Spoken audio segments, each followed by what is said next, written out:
നമസ്കാരം.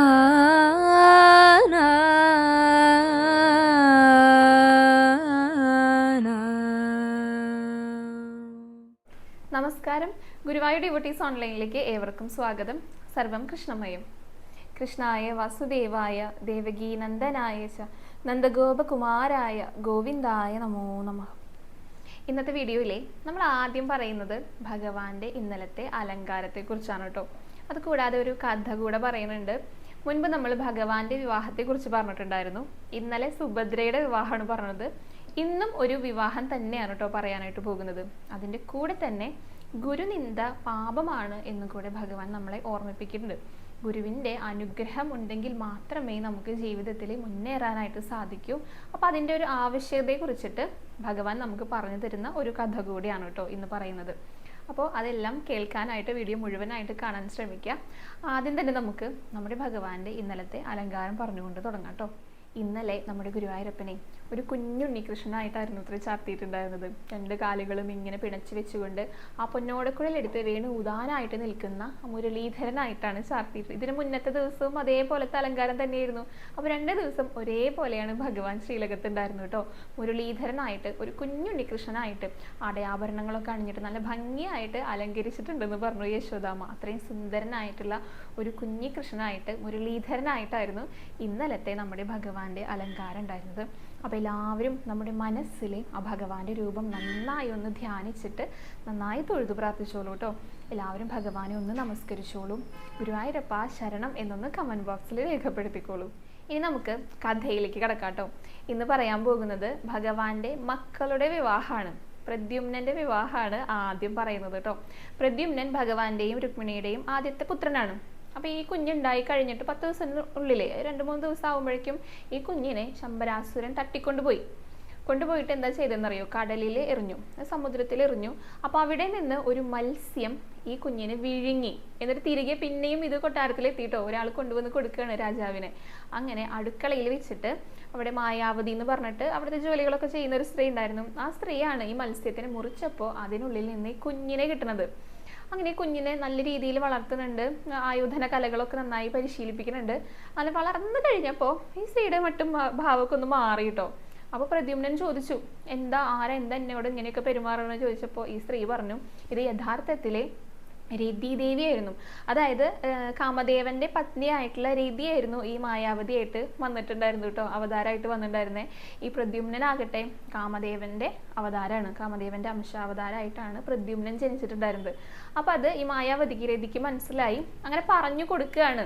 അതായത് തൻ്റെ സ്വന്തം ഭർത്താവാണ്, അത്രയും പ്രിയതമനാണ് ഈ മുന്നിൽ നിൽക്കുന്നത്. അപ്പൊ ആ അവതാരത്തിന്റെ കാര്യങ്ങളൊക്കെ പറഞ്ഞു കൊടുത്തു. അങ്ങനെ എങ്ങനെയാണ് പ്രദ്യുമ്നൻ ഇവിടേക്ക് എത്തിയതെന്ന് പറഞ്ഞു കൊടുത്തു. ശംബരാസുരൻ കട്ടുകൊണ്ടുവന്നതാണെന്ന് പറഞ്ഞു കൊടുത്തു. അപ്പൊ ഈ ആയോധന കലകളൊക്കെ പരിശീലിപ്പിച്ചു കൊടുത്തിട്ടുണ്ടല്ലോ. അങ്ങനെ യുദ്ധം ചെയ്തിട്ട് ആ അസുരനെ അവർ വധിക്കുകയാണ്. എന്നിട്ട് ഇവർ 2 പേരും വിവാഹം കഴിച്ച് അങ്ങനെ ദ്വാരകയിലേക്ക് എത്തുകയാണ്. അപ്പൊ അവിടെ എത്തുമ്പോൾ നമ്മുടെ ഭഗവാൻ മുത്തശ്ശനും മുതുമുത്തശ്ശനൊക്കെ ആയിട്ടുണ്ടായിരുന്നു കേട്ടോ. ധാരാളം പത്നിമാരുണ്ടല്ലോ, 16,000 ഭാര്യമാരുണ്ട്. അവർക്ക് 10 വീതം കുട്ടികളുണ്ട്. ഓരോ പെൺകുട്ടി വീതമുണ്ട്. അപ്പൊ അങ്ങനെ എല്ലാവരുമായിട്ട് ജീവിക്കുന്ന ആ ഒരു സമയത്താണ് പ്രദ്യുമ്നൻ അങ്ങോട്ടേക്ക് വരുന്നത്. പ്രദ്യുമ്നൻ ഒരു വിവാഹം മാത്രമല്ല കേട്ടോ, ആദ്യത്തെ വിവാഹമാണ് രതിയുമായിട്ട് കഴിച്ചത്. പിന്നെയും പ്രദ്യുമ്നൻ വിവാഹം കഴിച്ചിട്ടുണ്ട്. രണ്ടാമത് പ്രദ്യുമ്നൻ വിവാഹം കഴിക്കുന്നത് രുക്മിണിയുടെ മകളെയാണ് കേട്ടോ. രുക്മിണി എല്ലാവർക്കും അറിയാലോ, രുക്മിണിയുടെ സഹോദരനാണ്. അപ്പൊ കൃഷ്ണനെ രുക്മിണിക്ക് തീരെ ഇഷ്ടമില്ല. പക്ഷെ രുക്മിണിയുടെ വലിയ കാര്യമാണ്, സ്വന്തം അനുജത്തിയാണല്ലോ. അപ്പോൾ നല്ല ഇഷ്ടമാണ്. അവരെപ്പോഴും കത്തുകളൊക്കെ എഴുതും, ഇവരങ്ങോട്ടും ഇങ്ങോട്ടും ഒക്കെ പോകും. അപ്പം നല്ല അടുപ്പാണ്. കൃഷ്ണനെ മാത്രമേ ഇഷ്ടമില്ലാത്തുള്ളൂ. കൃഷ്ണനാണെങ്കിലോ കാണുന്ന സമയത്തൊക്കെ എന്തെങ്കിലുമൊക്കെ പറയും, ആ താടിയൊക്കെ നന്നായി വളർന്നുണ്ടല്ലോ, മുടിയൊക്കെ നന്നായി വളർന്നുണ്ടല്ലോ എന്നൊക്കെ പറഞ്ഞ് കളിയാക്കും. കാരണം താനാണ് ഇതൊക്കെ വടിച്ച് കളഞ്ഞതേ. അപ്പോൾ അത് കേൾക്കുമ്പോൾ രുക്മിണിക്ക് ദേഷ്യം വരും. അപ്പോൾ ഇവർ തമ്മിൽ നല്ല ദേഷ്യമൊക്കെ ഉണ്ടെങ്കിൽ കൂടെ മക്കളുടെ അടുത്തും രുക്മിണിയുടെ അടുത്തും നല്ല സ്നേഹത്തിലായിരുന്നു. അങ്ങനെ പ്രദ്യുമ്നൻ 2ാമത് വിവാഹം കഴിക്കുന്നത് ഈ രുക്മിണിയുടെ മകളാണ്, രുക്മാവതിയാണ് 2ാമത് വിവാഹം കഴിക്കുന്നത് കേട്ടോ. അങ്ങനെ 2 വിവാഹം കഴിച്ചു. അങ്ങനെ പ്രദ്യുമ്നൻ രുക്മാവതിയെ വിവാഹം കഴിച്ചപ്പോൾ അതിലുണ്ടായ കുട്ടിയാണ് അനിരുദ്ധൻ. അനിരുദ്ധൻ്റെ വിവാഹത്തെക്കുറിച്ച് വലിയൊരു കഥയുണ്ട് കേട്ടോ. ആ കഥ പിന്നീട് പറയാം. അപ്പോൾ പ്രദ്യുമ്നൻ്റെ കഥയാണ് നമ്മൾ പറഞ്ഞത്. 2 പേരെയാണ് വിവാഹം കഴിച്ചതെന്നുള്ളത്. ഇനി ഒരു മകനും കൂടെ ഉണ്ട്. ആ മകൻ്റെ വിവാഹമാണ് അടുത്തതായിട്ട് പറയാൻ പോകുന്നത് കേട്ടോ. ഭഗവാന്റെ അടുത്ത മകനാണ് സാമ്പൻ. ജാമ്പവതിയിലുണ്ടായ പുത്രനാണ് കേട്ടോ. അപ്പൊ സാമ്പനാണെങ്കിലോ ഭഗവാന്റെ അതേ മുഖഛായയിലാണ്, ആ സ്വരൂപമൊക്കെ അതേപോലെ തന്നെ, ആ നിറമാണെങ്കിലും ആ മുടിയാണെങ്കിലും യഥാർത്ഥത്തിൽ അച്ചില് വാർത്ത പോലെയാണ്. രണ്ടുപേരെയും നിർത്തി കഴിഞ്ഞാൽ തിരിച്ചറിയാൻ സാധിക്കാത്ത വിധത്തിലുള്ള സാമ്യത രണ്ടുപേർക്കുണ്ട്. പക്ഷെ രണ്ടുപേരുടെയും സ്വഭാവം രണ്ട് ദിക്കിലാണ് കേട്ടോ. ഭഗവാന്റെ സ്വഭാവത്തിന്റെ 7 അയലത്തൂടെ പോകില്ല സാമ്പന്റെ സ്വഭാവം. അപ്പൊ ഈ സാമ്പന്റെ വിവാഹത്തെ കുറിച്ചാണ് പറയണത്. അതിനു മുന്നേ സാമ്പന്റെ ജനനത്തെ കുറിച്ചും പറയാം. ജാമ്പവതിക്കും ഭഗവാനും കുറേ വർഷങ്ങൾക്ക് ശേഷമാണ് സാമ്പൻ ജനിക്കുന്നത്. അപ്പോൾ ഈ കുട്ടികളില്ലാത്തത് കൊണ്ട് മഹാദേവനെ പൂജിക്കാനായിട്ട് ഇവർ പോകുകയാണ്. സാധാരണ സത്യഭാമയുടെ കൂടെയാണല്ലോ ഭഗവാൻ കൂടുതലും യാത്രകളൊക്കെ പോകാറുള്ളത്. അപ്പൊ ഇപ്രാവശ്യം പോകുന്നത് ജാമ്പവതിയോട് ഒന്നിച്ചിട്ടാണ് കേട്ടോ. അപ്പൊ അവര് നേരെ കൈലാസത്തിലേക്കാണ് പോകുന്നത്. അപ്പൊ ജാമ്പവതിക്ക് നല്ല ഇഷ്ടമായി. അവിടെ ചെന്നപ്പോൾ മഹാദേവനുണ്ട്, പാർവതി ദേവി ഉണ്ട്. അവർ നന്നായി സ്വീകരിച്ചിരുത്തി അവരെ പൂജകളൊക്കെ ചെയ്യുന്നുണ്ട് കേട്ടോ. അപ്പൊ അവിടെയാണെങ്കിലും മിടുക്കനായിട്ടുള്ളൊരു ചെറിയ ഉണ്ണിയുണ്ട്. ഒരു 1-2 വയസ്സ് പ്രായമുള്ള സുബ്രഹ്മണ്യനാണേ. അവിടെ ഇങ്ങനെ ഓടി കളിക്കുക. അപ്പൊ ഈ ചെറിയ പ്രായത്തിലുള്ള കുട്ടികളുടെ ഓട്ടൊക്കെ കാണാൻ നല്ല ഭംഗിയല്ലേ. നമുക്ക് അവരടുത്ത് കൊഞ്ചിക്കാനും അവരെ കളിപ്പിക്കാനും അവരെ പിന്നാലെ ഓടാനൊക്കെ തോന്നും. അപ്പൊ ജാമ്പവതിക്കും കുട്ടികളൊന്നുമില്ലല്ലോ. ഈ കുഞ്ഞിവിടെ ഇങ്ങനെ ഓടി കളിക്കുന്നത് കണ്ടപ്പോൾ നല്ല ഇഷ്ടം തോന്നി. അപ്പൊ സുബ്രഹ്മണ്യനെ കാണാനാണെങ്കിലും നല്ല ഭംഗിയാ. സ്വർണ്ണ നിറാന്നാ പറയാ, ചെമ്പകപ്പൂവിന്റെ ഒക്കെ നിറന്ന് പറയില്ലേ, അത്രയും സുന്ദരനായിട്ടുള്ള ഉണ്ണിയാണ് സുബ്രഹ്മണ്യൻ. അപ്പൊ ഇങ്ങനെ ഓടിക്കളിക്കുന്നത് കണ്ടപ്പോൾ ഇതിനോട് നല്ല ഇഷ്ടം തോന്നിട്ടോ. എപ്പോഴും ഓടുകയാണ് പുറകിലേ. അങ്ങനെ ജാമ്പവതി പാർവതി ദേവിയോട് ചോദിച്ചു, അതെ ഞങ്ങൾ പോകുന്ന സമയത്ത് ഈ കുഞ്ഞിനെ കൂടെ കൊണ്ടുപോകട്ടെ, എനിക്ക് നല്ല ഇഷ്ടമായി, നന്നായി നോക്കിക്കോളാം ഞങ്ങൾ എന്ന് പറഞ്ഞു. അത് കേട്ടപ്പോൾ പാർവതി ദേവിക്ക് സങ്കടം വന്നു. കാരണം തൻ്റെ കുഞ്ഞല്ലേ, തൻ്റെ കുഞ്ഞിനെ കൊണ്ടുപോകാന്നാണ് ചോദിക്കണതേ, ആരെങ്കിലും കൊടുക്കുവോ, അങ്ങനെ ചോദിക്കാൻ പാടുണ്ടോ? അപ്പൊ പാർവതി ദേവി പറഞ്ഞു, അതൊന്നും പറ്റില്ല കേട്ടോ, ഇവിടെ വരുന്ന സമയത്ത് കളിപ്പിച്ചോളൂ, പക്ഷെ കൊണ്ടുപോകാനൊന്നും സാധിക്കില്ല എന്ന് പാർവതി ദേവിയും പറഞ്ഞു. അപ്പൊ ജാമ്പവതിക്കും വിഷമായി. അപ്പൊ ഈ വിഷമം മഹാദേവനും ഭഗവാനും കണ്ടു. അങ്ങനെ അവർ എന്തെങ്കിലും ഒരു അനുഗ്രഹം നൽകണമല്ലോ, വിഷമം മാറ്റണമല്ലോ. അങ്ങനെ മഹാദേവൻ അനുഗ്രഹിക്കുകയാണ് ജാമ്പവതിനെ. അതായത് സുബ്രഹ്മണ്യന്റെ അംശാവതാരമായിട്ട് ഒരു മകൻ ജനിക്കുന്നതായിരിക്കും, സുബ്രഹ്മണ്യനെ പോലെ തന്നെ ഒരു മകൻ ജനിക്കുന്നതായിരിക്കും എന്ന് പറഞ്ഞിട്ട് അനുഗ്രഹിക്കുകയാണ്. അങ്ങനെയാണ് ജാമ്പവതിക്കും ഭഗവാനും സാമ്പൻ ജനിക്കുന്നത് കേട്ടോ. അങ്ങനെ സാമ്പൻ വലുതായി വിവാഹപ്രായമൊക്കെ എത്തിട്ടോ. അപ്പൊ ജാമ്പവതി ചോദിക്കും, എന്തെങ്കിലുമൊക്കെ കാര്യങ്ങളൊക്കെ കണ്ടുവച്ചിട്ടുണ്ടോ വിവാഹം കഴിക്കാനായിട്ട്, കാരണം വിവാഹം നടത്തണല്ലോ എന്ന് പറഞ്ഞു. അപ്പോൾ സാമ്പൻ പറയും, അതെ ഞാൻ അച്ഛനെ വിവാഹം കഴിച്ച പോലെയേ വിവാഹം കഴിക്കുള്ളൂ എന്ന് പറഞ്ഞു. അത് കേട്ടപ്പോൾ ജാമ്പവതി പറഞ്ഞു, അതായത് അമ്മ പറഞ്ഞു, അച്ഛൻ കുറെ തല്ലൊക്കെ വാങ്ങിച്ചിട്ടാണ്, തല്ല് കൂടിയിട്ടാണ് വിവാഹം കഴിച്ചത്, അതുപോലെയാണോ എന്ന് ചോദിച്ചു. അപ്പൊ സാമ്പൻ ചോദിച്ചു, എന്താ അങ്ങനെ പറയണെന്ന്. കാരണം ജാമ്പവാന്റെ അടുത്ത് നിന്ന് 27 ദിവസം നല്ല തല്ല് നിന്ന് കൊണ്ടിട്ടുണ്ട് ഭഗവാനെ, എന്നിട്ടാണ് ജാമ്പവതിയെ വിവാഹം കഴിച്ചു കൊടുക്കണത്. അപ്പൊ അങ്ങനെയാണോ നിനക്ക് വിവാഹം കഴിക്കേണ്ടത്, എന്താ നിന്റെ ഉദ്ദേശം ചോദിച്ചു. അപ്പൊ സാമ്പൻ പറഞ്ഞു, അങ്ങനെയൊന്നുമല്ല, അച്ഛൻ ഓരോ ദിക്കിലേക്ക് പോകും, അപ്പൊ അവിടെ എത്തിക്കഴിഞ്ഞാൽ ഓരോരുത്തരെ ഇങ്ങനെ കൂട്ടിക്കൊണ്ട് വരുമല്ലോ, രുക്മിണീനെയൊക്കെ കൂട്ടിക്കൊണ്ട് വന്ന പോലെ. അതായത് സ്വയംവരാണേ, ഓരോരുത്തരുടെ അടുത്ത് സ്വയംവരം നടക്കുന്നിടത്ത് പോകും, അവിടെ ചെല്ലും, അവരെ കാണും, അവരെ മാലയിട്ട് സ്വീകരിച്ച് ഇങ്ങോട്ട് കൊണ്ടുവരും. അങ്ങനെയാണ്. അപ്പൊ സാമ്പനും ഉദ്ദേശിച്ചത് അതാണ് കേട്ടോ, സ്വയംവരത്തിലൂടെ വിവാഹം നടത്തണം, എനിക്ക് അങ്ങനെ വിവാഹം കഴിക്കണം എന്നാണ് സാമ്പനും ഉദ്ദേശിച്ചത്. അപ്പൊ അത് അമ്മയുടെ അടുത്ത് പറഞ്ഞു. അപ്പോഴാണ് അമ്മയ്ക്ക് മനസ്സിലായത്. അപ്പോൾ ഈ സാമ്പനാണെങ്കിലോ എവിടെയൊക്കെയാണ് സ്വയംവരം നടത്തുന്നതെന്നൊക്കെ ഇങ്ങനെ അന്വേഷിക്കാനായിട്ട് തുടങ്ങി. ആ സമയത്താണ് ദുര്യോധനന്റെ മകള് ലക്ഷണയ്ക്ക് സ്വയംവരം നടക്കുന്നുണ്ടെന്ന് അറിഞ്ഞത് കേട്ടോ. അപ്പോൾ സ്വയംവരം നടത്താനായിട്ട് പല ദിക്കിൽ നിന്നും രാജാക്കന്മാരൊക്കെ വന്നിട്ടുണ്ട്. പക്ഷെ കൃഷ്ണനെ മാത്രം വിളിച്ചിട്ടില്ല. അവർ തമ്മിൽ നല്ല ലോഹിത്തിലൊന്നും അല്ലല്ലോ. കൃഷ്ണനെ വിളിച്ചിട്ടില്ല, പക്ഷെ ബലരാമേട്ടനെ ക്ഷണിച്ചിട്ടുണ്ടായിരുന്നു. കാരണം ഗുരുവാണ്, പിന്നെ ക്ഷണിക്കാതിരിക്കാനായിട്ട് സാധിക്കില്ലല്ലോ. അങ്ങനെയാണ് ആ ഒരു ക്ഷണത്തിലൂടെയാണ് സാമ്പൻ അറിഞ്ഞത് ലക്ഷണയ്ക്ക്, അതായത് ദുര്യോധനന്റെ മകൾക്ക് സ്വയംവരം നടക്കുന്നുണ്ടെന്ന്. അങ്ങനെ സന്തോഷമായി. എവിടെയെങ്കിലും ഒന്നും ഉണ്ടാകാൻ വേണ്ടിയിട്ടാണ് കാത്തിരിക്കണതേ. അങ്ങനെ എല്ലാവരും കൂടെ അങ്ങോട്ട് പോയിട്ടോ. സാമ്പൻ ദുര്യോധനന്റെ കൊട്ടാരത്തിലേക്ക് പോകുകയാണ്. അവിടെ എത്തിയപ്പോൾ രാജാക്കന്മാരും ഇരിക്കുന്നുണ്ട്. ഓരോരുത്തരുടെയും പേരൊക്കെ ഇങ്ങനെ വിളിച്ച് പറയുന്നുണ്ട്. അവര് ഇന്ന രാജ്യത്തുള്ളവരാണ്, ഇന്നതാണ് അവരുടെ കഴിവുകൾ എന്നൊക്കെ ഇങ്ങനെ ഒരാളിരുന്ന് വിളിച്ചു പറയുന്നുണ്ട്. അപ്പൊ ലക്ഷണ എല്ലാവരെയും നോക്കി കാണുന്നുണ്ട്, ആരെയാണ് താൻ ഭരിക്കേണ്ടതെന്ന് ഇങ്ങനെ നോക്കിയിരിക്കുന്ന സമയത്താണ് അങ്ങോട്ടേക്ക് സാമ്പൻ കയറി വരണത്. കയറി വന്ന പാടെ ഈ ലക്ഷണം അങ്ങനെ മാല പിടിച്ച് നിൽക്കുകയാണോ, ഇങ്ങോട്ടേക്ക് ഈ കഴുത്തിലേക്ക് ഇട്ടുള്ളൂ, ഞാൻ തന്നെയാണ് വരൻ എന്നും പറഞ്ഞിട്ട് ആ മാലയ്ക്കുള്ളിലേക്ക് തല ഇങ്ങനെ നീട്ടിക്കൊടുക്കുക. എങ്ങനെയെങ്കിലും ഒരാളെന്നെ സ്വയംവരം ചെയ്ത് കൊണ്ടുവരണം എന്നാണ് സാമ്പന്റെ ആഗ്രഹം, തൻ്റെ അച്ഛനെ പോലെ. അതിനൊരു അവസരം വന്നപ്പോൾ അങ്ങോട്ട് പോയിട്ട് ആ മാലയ്ക്കുള്ളിൽ തല ഇട്ടിട്ട് കൊടുത്തു, ഞാൻ തന്നെയാണ് വരൻ, എൻ്റെ കഴുത്തിലേക്ക് ഈ മാല അണിച്ചോളൂ എന്ന് സാമ്പൻ പറഞ്ഞു ലക്ഷ്മണരുടെ അടുത്ത്. അങ്ങനെ പെട്ടെന്ന് സാമ്പൻ ഇങ്ങനെ കയറി വന്നിട്ട് ഇതേപോലെയൊക്കെ ചെയ്തപ്പോൾ ലക്ഷണയ്ക്ക് നല്ല സന്തോഷം തോന്നി. കാരണം ആ ഒരു ധൈര്യം നന്നായിട്ട് ഇഷ്ടപ്പെട്ടു. ബാക്കിയുള്ള രാജാക്കന്മാർക്കൊന്നും അങ്ങനെ ചെയ്യാനായിട്ട് തോന്നിയില്ലല്ലോ. അപ്പോൾ സാമ്പൻ മാത്രമാണ് ധൈര്യത്തോടെ വന്നിട്ട് ഈ ഒരു പ്രവൃത്തി ചെയ്തത്. അതുകൊണ്ട് നല്ല ഇഷ്ടമായിട്ട് നല്ല ഇഷ്ടമാണ് തോന്നിയത് ലക്ഷണയ്ക്ക്. സന്തോഷപൂർവ്വമാണ് ആ ഹാരം അണിയിച്ചത്. പക്ഷേ ഇത് കണ്ടപ്പോൾ അവിടെ കൂടിയിരിക്കുന്ന രാജാക്കന്മാർക്കൊന്നും വലിയ ഇഷ്ടമായില്ല. കാരണം അവരുടെ ധൈര്യത്തെയാണല്ലോ ചോദ്യം ചെയ്തത്. അപ്പോൾ ഇത് ആരാണ് എന്താണെന്നൊക്കെയുള്ള ചോദ്യങ്ങൾ വരും. അപ്പോൾ ആരാണെന്ന് ചോദിച്ചപ്പോൾ സാമ്പൻ പറഞ്ഞു, ഞാൻ കൃഷ്ണന്റെ പുത്രനാണ്, മകനാണെന്ന് പറഞ്ഞു. അത് കേട്ടപ്പോൾ ദുര്യോധനന് തീരെ പിടിച്ചില്ല കേട്ടോ. കാരണം ഇവര് ശത്രുക്കളാണല്ലോ, തീരെ ഇഷ്ടമല്ല ഭഗവാനെ. പിന്നെ എന്താ ഉണ്ടാവുക, യുദ്ധം ചെയ്യൂലോ. യുദ്ധം എന്ന് പറഞ്ഞിട്ടുണ്ടെങ്കിൽ എല്ലാവരും കൂട്ടിയിട്ട് ഈ സാമ്പനും ആയോധന കലകളൊക്കെ നന്നായിട്ട് അറിയാം. നല്ല തല്ലും പിടിയൊക്കെ തുടങ്ങിട്ടോ. അപ്പോൾ ഈ ദുര്യോധനൻ കള്ളത്തരത്തിലൂടെയാണ് ഇവർക്ക് എതിരെ പ്രവർത്തിക്കുന്നത്, യുദ്ധം ചെയ്യുന്നത് കള്ളത്തരത്തിലൂടെ. സാമ്പനാണെങ്കിലോ അത് ചെയ്യുന്നത് തീരെ ഇഷ്ടമല്ല. കാരണം സുബ്രഹ്മണ്യന്റെ അംശാവതാരമാണ്. സുബ്രഹ്മണ്യൻ തീരെ ഇഷ്ടമല്ല കള്ളങ്ങൾ പറയണം, ആർക്കും ഇഷ്ടമല്ല.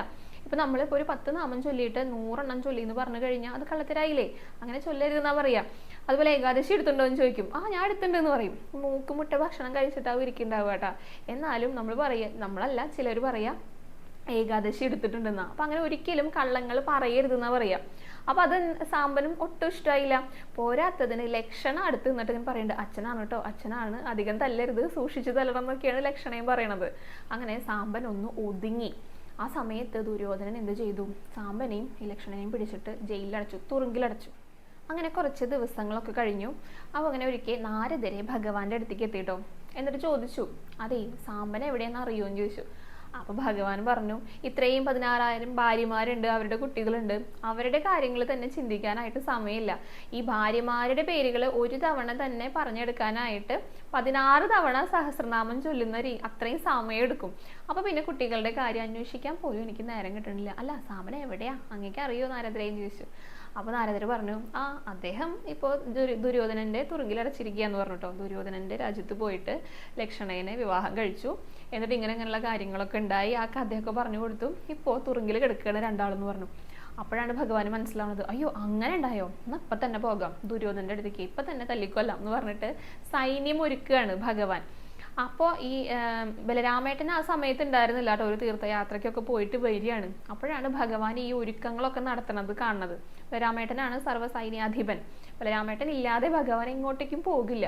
അപ്പൊ എങ്ങടാന്ന് ചോദിച്ചപ്പോൾ പറഞ്ഞു, അങ്ങയുടെ ശിഷ്യനെ തല്ലിക്കൊല്ലാനായിട്ട് പോകുകയാണെന്ന് പറഞ്ഞു കേട്ടോ. അപ്പൊ എൻ്റെ ശിഷ്യനോ, അത് ദുര്യോധനനാണല്ലോ. അതെ ദുര്യോധനൻ തന്നെയാണ് എന്ന് പറഞ്ഞിട്ട് ആ കഥകളൊക്കെ പറഞ്ഞു കൊടുത്തു. സാമ്പൻ അവിടെ ചെന്നിട്ട് വിവാഹം കഴിച്ചതും തുറുങ്കിലടച്ചതും എല്ലാം പറഞ്ഞു കൊടുത്തു. അപ്പൊ ബലരാമേട്ടൻ പറഞ്ഞു, തൻ്റെ ശിഷ്യനാണല്ലോ, താൻ പറഞ്ഞു കഴിഞ്ഞാൽ ചിലപ്പോൾ കേട്ടാലോ, അതുകൊണ്ട് ഞാൻ ആദ്യം പോകാം അങ്ങോട്ട്, എന്നിട്ട് ദുര്യോധനനെ പറഞ്ഞു മനസ്സിലാക്കാം, എന്നിട്ട് നിങ്ങൾ വന്നാൽ മതി എന്ന് പറഞ്ഞു. അപ്പോൾ ശരിക്കും പറഞ്ഞ് മനസ്സിലാക്കാനൊക്കെ പറ്റുമോ? അവിടെ പോയി കഴിഞ്ഞാൽ നമ്മുടെ നിലയ്ക്കും വിലയ്ക്കും ചേരാത്ത രീതിയിൽ ഒന്നും പെരുമാറരുത്, അങ്ങനെയാണെങ്കിൽ ശ്രദ്ധിക്കണം എന്നൊക്കെ പറഞ്ഞു. അപ്പൊ എന്നാ ശരി, 4 ആളെ എൻ്റെ കൂടെ അയച്ചോ, ഈ നിൽക്കുന്ന ഉദ്ധവരെയും കൂടെ അയച്ചോ, അപ്പൊ അവിടെ എന്തൊക്കെ ഉണ്ടായെന്നുള്ളത് അറിയാലോ എന്നും പറഞ്ഞിട്ട് ബലരാമേട്ടൻ ആദ്യം പോകാം, എന്നിട്ട് പിന്നെ ബാക്കി കാര്യങ്ങൾ അതിനനുസരിച്ച് ചെയ്യാന്ന് പറയാണ് ഭഗവാന്റെ അടുത്ത്. കാരണം ഈ യുദ്ധമൊക്കെ നടത്തി കഴിഞ്ഞാൽ അത് വലിയ പണച്ചെലവല്ലേ. ഒരുപാട് പേർക്ക് അസുഖങ്ങൾ, അതിന് ബുദ്ധിമുട്ടുകളൊക്കെ ഉണ്ടായിരിക്കും, മുറിവുകളൊക്കെ ഉണ്ടായിരിക്കും. അപ്പോൾ വളരെ ബുദ്ധിമുട്ടുള്ള കാര്യമാണ്. എപ്പോഴും അനുനയനാണ് ഏറ്റവും നല്ലത്. അതുകൊണ്ടാണ് ബലരാമേട്ടൻ ആദ്യം പോകാമെന്ന് പറഞ്ഞിട്ട് ഇറങ്ങുന്നത്. ഭഗവാൻ പറഞ്ഞു, വേഗം ചെല്ലേ, ഇപ്പൊ കിട്ടുമെന്നുള്ള രീതിയിലാണ് ഭഗവാനും നിൽക്കുന്നത്. അങ്ങനെ അവര് അവിടെ ഹസ്തിനപുരിയുടെ ആ ഒരു ഉപവനത്തിലെത്തി. അങ്ങനെ ദുര്യോധനനെ പറഞ്ഞയച്ചു. അദ്ദേഹത്തിന്റെ അടുത്ത് പറഞ്ഞു, ബലരാമേട്ടൻ വന്നിട്ടുണ്ട് എന്ന് പറഞ്ഞു. അങ്ങനെ ദുര്യോധനൻ ഗുരുവാണല്ലോ, വേഗം വന്നു. ആദ്യത്തെ മര്യാദകളോടൊക്കെ കൂടിയിട്ട് നന്നായി സ്വീകരിച്ചു.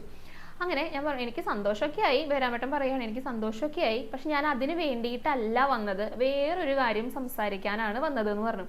അപ്പൊ അതെന്താണാവോ എന്ന് ദുര്യോധനൻ ചോദിച്ചു. അപ്പോൾ ബലരാമൻ പറഞ്ഞു, ഉഗ്രസേന മഹാരാജാവ് ഇവിടെ തുറുങ്കിലടച്ചിട്ടുള്ള ലക്ഷണയെയും അതേപോലെ തന്നെ സാമ്പനെയും വിടുവിക്കാനായിട്ട് കൽപ്പിച്ചിട്ടുണ്ട്, അത് പറയാനാണ് ഞാൻ വന്നതെന്ന് പറഞ്ഞു. ഇത് കേട്ടപ്പോൾ ദുര്യോധനന് ദേഷ്യം വന്നു തുടങ്ങിട്ടോ. ദുര്യോധനൻ പറഞ്ഞു, അതെ ഇങ്ങനെയൊക്കെ എപ്പോഴും ഈ കാലിൽ കിടക്കുന്ന ചെരുപ്പ് എന്ന് മുതലാണ് തലയിൽ വെക്കാനായിട്ട് തുടങ്ങിയത് എന്ന് ചോദിച്ചു. അതായത് ഈ നിങ്ങളെന്നെ, അതായത് ഉഗ്രസേന മഹാരാജാവിനെ യാദവന്മാരൊന്നും രാജാക്കന്മാരായിട്ട് ഞങ്ങൾ ഇതുവരെ കണ്ടിട്ടില്ല, പിന്നെ എന്തിനാണ് ഈ രാജാക്കന്മാരായി ഞങ്ങളുടെ അടുത്ത് ഇത് കൽപ്പിക്കണത് എന്ന് തിരിച്ചു ചോദിച്ചു. വലിയ ദേഷ്യത്തോടു കൂടിയിട്ടാണ്, നിന്ദിക്കുന്നത് പോലെയാണ് ദുര്യോധനൻ സംസാരിക്കുന്നത്. അത് കേട്ടപ്പോൾ ബലരാമേട്ടന് മനസ്സിലായി, ഇവൻ ഇതുവരയ്ക്കും ശരിയായിട്ടില്ല എന്ന് മനസ്സിലായി. നല്ല ദേഷ്യം വന്നു ബലരാമന്. എന്താ ചെയ്തെന്നറിയോ? കയ്യിലുള്ള കലപ്പ എടുത്തിട്ട് ഹസ്തിനപുരിയുടെ അടിവാരം ഇളക്കാനായിട്ട് ശ്രമിക്കുക. ഇങ്ങനെ ഒറ്റ കുത്താണ് ആ മണ്ണിലേക്ക്. അവിടെ മൊത്തം ഭൂമി കുലുങ്ങുന്നത് പോലെയാണ്. സിംഹാസനത്തിന് മുകളിൽ ഇരിക്കുന്ന രാജാക്കന്മാരൊക്കെ ഉരുണ്ട് വീണു തുടങ്ങി. അങ്ങനെ ഭീഷ്മർക്ക് മനസ്സിലായി എന്തോ ഇവിടെ സംഭവിക്കുന്നുണ്ടെന്ന്. അങ്ങനെ വേഗം വന്ന് നോക്കുകയാണ് എന്താ അവിടെ ഉണ്ടായെന്ന് അറിയാൻ വേണ്ടിയിട്ട്. അവിടേക്ക് ഭീഷ്മരും ദ്രോണരും എല്ലാവരും വന്നു. യുദ്ധം വേണ്ട എന്ന് പറയാനായിട്ടേ. കാരണം അത്രയും കോപാകുലനായിട്ടാണ് ബലരാമേട്ടൻ നിൽക്കുന്നത്. ഇനി യുദ്ധം നടത്തി കഴിഞ്ഞാൽ എന്തൊക്കെ സംഭവിക്കുന്ന അറിയില്ല. അങ്ങനെ ദുര്യോധനനെ വന്നിട്ട് നന്നായിട്ട് വഴക്ക് പറയണേ. എന്തൊക്കെയാ നീ ചെയ്യണേ? ഗുരുവിനെ ഇങ്ങനെ നിന്ദിക്കാനായിട്ട് പാടുണ്ടോ? എല്ലാ തെറ്റും ദുര്യോധനനാണ് ചെയ്തു വെച്ചെന്ന് പറഞ്ഞ് നന്നായിട്ട് ശകാരിക്കുകയാണ്. അപ്പോൾ ഈ ദേഷ്യം ഒന്ന് തണുക്കാനായിട്ട് ഉദ്ധവരും പറഞ്ഞു ഒന്ന് പതുക്കെ ഒന്ന് പേടിപ്പിച്ച് വിട്ടാൽ മതി എന്ന് പറഞ്ഞു. കാരണം നമ്മുടെ കുട്ടികളാണ് അകത്തുള്ളതേ. സാമ്പനമുണ്ട്, ലക്ഷണയുണ്ട്, അവരും അകത്തുണ്ട്. അപ്പൊ എന്തെങ്കിലും നടന്നു കഴിഞ്ഞാൽ അവരെയും അത് ബാധിക്കും. അതുകൊണ്ടൊന്ന് പേടിപ്പിച്ച് വിട്ടാൽ മതി എന്ന് പറഞ്ഞു. അപ്പോൾ ബലരാമേട്ടൻ ഒന്ന് തണുത്തു കിട്ടും. പക്ഷെ ആ ദേഷ്യം ഉണ്ടല്ലോ, ആ ദുര്യോധനോടുള്ള ദേഷ്യം പോയില്ല. എന്നിട്ട് പറഞ്ഞു ഈ 2 കുട്ടികളെയും ഞങ്ങളുടെ കൂടെ പറഞ്ഞു വിടണം എന്ന് പറഞ്ഞു. അതെങ്ങനെയാ പറഞ്ഞു വിടേണ്ടത്? ശരിക്കും വിവാഹം കഴിച്ചു കൊടുക്കുന്നത് എങ്ങനെയാണ് അതേപോലെ പറഞ്ഞു വിടണം എന്ന് പറഞ്ഞു. അങ്ങനെ ദുര്യോധനൻ തൻ്റെ മകളെ പറഞ്ഞയക്കുകയാണ്. ആനയുണ്ട്, കുതിരയുണ്ട്, തേരുണ്ട്, അങ്ങനെ എന്തൊക്കെയാണ് ഒരു വിവാഹത്തിന് ഒരു പെൺകുട്ടിക്ക് കൊടുക്കുക അതേപോലെ പറഞ്ഞു വിടുകയാണ്. പക്ഷെ ഈ കൊടുക്കുന്ന ആനയും വയസ്സായ ആനയാണ്, വയസ്സായ കുതിരകളാണ്. അപ്പൊ ഇതൊക്കെ കണ്ടപ്പോൾ പിന്നെയും ദേഷ്യം വരും കേട്ടോ. കുരുത്തമില്ലാത്തവെന്നൊക്കെ നമ്മൾ പറയില്ലേ, അതേപോലെ തന്നെ ദുര്യോധനനെ ശപിക്കുകയാണ് ആര്? ബലരാമേട്ടൻ.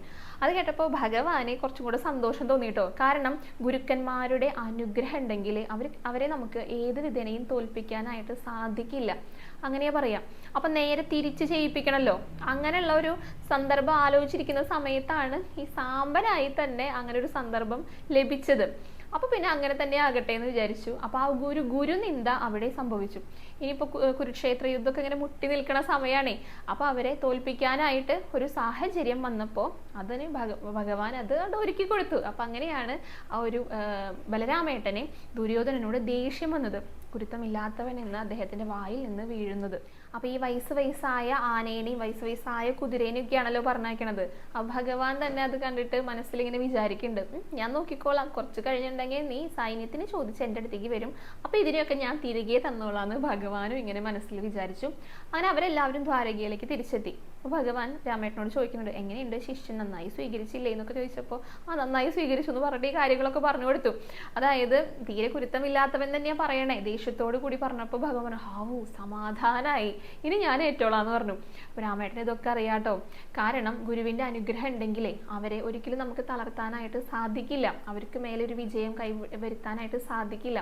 ഭീമന് പോലും അതിലൊന്നും ചെയ്യാൻ പറ്റില്ല. അപ്പൊ അതൊക്കെ ഇല്ലാതാക്കണല്ലോ, അതിന് വേണ്ടിയിട്ട് ഭഗവാൻ തന്നെ ചെയ്ത കാര്യങ്ങളാണ്. അപ്പൊ ഇനി ഞാൻ ചെയ്തോളാം, ഇനി ഞാൻ എല്ലാതും ഏറ്റു എന്ന് ഭഗവാനും അങ്ങോട്ട് പറഞ്ഞു. അപ്പൊ അങ്ങനെയാണ് സാമ്പന്റെ വിവാഹം കഴിയുന്നത്. സാമ്പൻ ദുര്യോധനന്റെ പുത്രിയായിട്ടുള്ള ലക്ഷണയെ വിവാഹം ചെയ്യുന്നത് കേട്ടോ. അപ്പൊ കഥ എല്ലാവർക്കും ഇഷ്ടമായി എന്ന് വിചാരിക്കണം. അതിന്റെ കമന്റ്സ്, അഭിപ്രായങ്ങൾ കമന്റ് ബോക്സിൽ രേഖപ്പെടുത്തു കേട്ടോ. ഇനിയുണ്ട് വിവാഹ കഥകൾ, അതെല്ലാം നമുക്ക് വഴിയേ പറയാം. പിന്നെ ഇന്നലത്തെ ദീപാവലി എല്ലാവരും നന്നായി തന്നെ ആഘോഷിച്ചു തന്നെ കരുതാണ് കേട്ടോ. ഞാൻ വീഡിയോയിൽ പറഞ്ഞിട്ടുണ്ടായിരുന്നു ദീപാവലിയുടെ ആഘോഷത്തെ കുറിച്ചിട്ട്, എത്ര ദീപങ്ങൾ തെളിയിച്ചു, ദീപങ്ങൾ തെളിയിച്ചോ എന്നൊക്കെ കമന്റ് ബോക്സിൽ രേഖപ്പെടുത്താനായിട്ട്. അപ്പോൾ കുറേ പേര് വന്നിട്ട് കമന്റ് ചെയ്തിട്ടുണ്ട് കേട്ടോ. എല്ലാവരും ദീപങ്ങൾ തെളിയിച്ചു, നന്നായി ആഘോഷിച്ചു എന്നൊക്കെ പറഞ്ഞിട്ട് നല്ല സന്തോഷമാണ്. കാരണം നമ്മളത് പറഞ്ഞപ്പോൾ അതിനനുസരിച്ച് കമന്റ് ചെയ്തുല്ലോ, അതൊരു വലിയ സന്തോഷമുള്ള കാര്യമാണ്. എല്ലാ കമന്റ്സും ഞാൻ വായിക്കാറുണ്ട് കേട്ടോ. എല്ലാത്തിനും എനിക്ക് മറുപടി നൽകാനായിട്ട് സമയം കിട്ടാറില്ല, പക്ഷെ എല്ലാം വായിക്കുമ്പോൾ നല്ല സന്തോഷം തോന്നാറുണ്ട്. കഥകൾ ഇഷ്ടാവുന്നുണ്ടെന്നും അത് മനസ്സിൽ കാണാനും സാധിക്കുന്നുണ്ടെന്നൊക്കെ കേൾക്കുമ്പോൾ ഗുരുവായൂരപ്പൻ്റെ അനുഗ്രഹമാണ് കേട്ടോ. അപ്പോൾ ഇനിയും കഥകൾ കൊണ്ടുവരാനായിട്ട് ശ്രമിക്കാം, എല്ലാവരും കേൾക്കാനായിട്ട് കൂടെ ശ്രമിക്കാം. പിന്നെ നമ്മുടെ ദീപാവലിയുടെ വീഡിയോ കുറേ പേര് കണ്ടിട്ടുണ്ടായിരുന്നു. അപ്പോൾ അതിൽ ചിലരൊക്കെ പറഞ്ഞു ആ ദീപാവലി സ്നാനത്തെക്കുറിച്ചൊക്കെ. സ്നാനം ചെയ്യുന്നതിൻ്റെ പ്രത്യേകതകളൊക്കെ അറിയാമെങ്കിലും അന്നത്തെ ദിവസത്തെ ആ ഒരു പ്രാധാന്യത്തെക്കുറിച്ചിട്ട് വീഡിയോയിൽ കൂടെയാണ് മനസ്സിലായത്. അതിന് ഒരുപാട് നന്ദിയൊക്കെ പറഞ്ഞിട്ടുണ്ടായിരുന്നു. അപ്പോൾ അതും വലിയൊരു സന്തോഷമാണ്. അങ്ങനെ പുതിയ അറിവുകൾ നിങ്ങളിലേക്ക് എത്തിക്കാൻ സാധിക്കുന്നതും ഗുരുവായൂരപ്പൻ്റെ അനുഗ്രഹങ്ങളാണ്. അപ്പോൾ അതെല്ലാം ഇനിയും തുടരട്ടെ എന്ന് തന്നെ പ്രാർത്ഥിക്കാം ഭഗവാന്റെ അടുത്തല്ലേ. ഗുരുവായൂരപ്പൻ്റെ എല്ലാ വിശേഷങ്ങളും നമ്മുടെ ചാനലിൽ കൂടെ നമ്മൾ അപ്ഡേറ്റ് ചെയ്യുന്നതായിരിക്കും കേട്ടോ. ഇനി നമുക്ക് നാമജപത്തിൻ്റെ വിശേഷങ്ങൾ കൂടെ പറയാനുണ്ടല്ലോ. കഴിഞ്ഞ ദിവസം 2,22,738 നാമങ്ങളാണ് ഭഗവാന്റെ തൃപ്പാദങ്ങളിൽ സമർപ്പിക്കാനായിട്ട് സാധിച്ചത്. അപ്പോൾ എല്ലാവരും നന്നായി തന്നെ നാമം ചൊല്ലിക്കോളൂ. എല്ലാവർക്കും ഭഗവാനിലേക്ക് കൂടുതൽ കൂടുതൽ അടുക്കാനായിട്ട് സാധിക്കട്ടെ. അതിനുള്ള അനുഗ്രഹം നിങ്ങൾക്കും എനിക്കും എല്ലാവർക്കും ഗുരുവായൂരപ്പൻ നൽകട്ടെ. അപ്പോൾ ഇന്നത്തെ വീഡിയോ ഇവിടെ അവസാനിക്കുകയാണ്. ഇനി ഗുരുവായൂരപ്പൻ്റെ ഇന്നത്തെ അലങ്കാരവും പുതിയൊരു കഥയൊക്കെ ആയിട്ട് നാളത്തെ വീഡിയോയിൽ കാണാം കേട്ടോ. ഹരേ കൃഷ്ണ, ഹരേ ഗുരുവായൂരപ്പൻ. സംഗീതം വാദയതേ മൃദുവേണും ബഹുമനുതേനനുതേ തനു സംഗത പവന ചലിതമപിരേണും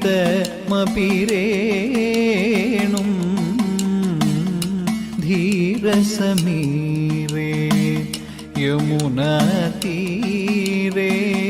ധീരസമീരേ യമുനാതീരേ വസതി വനേ വനമാലീ.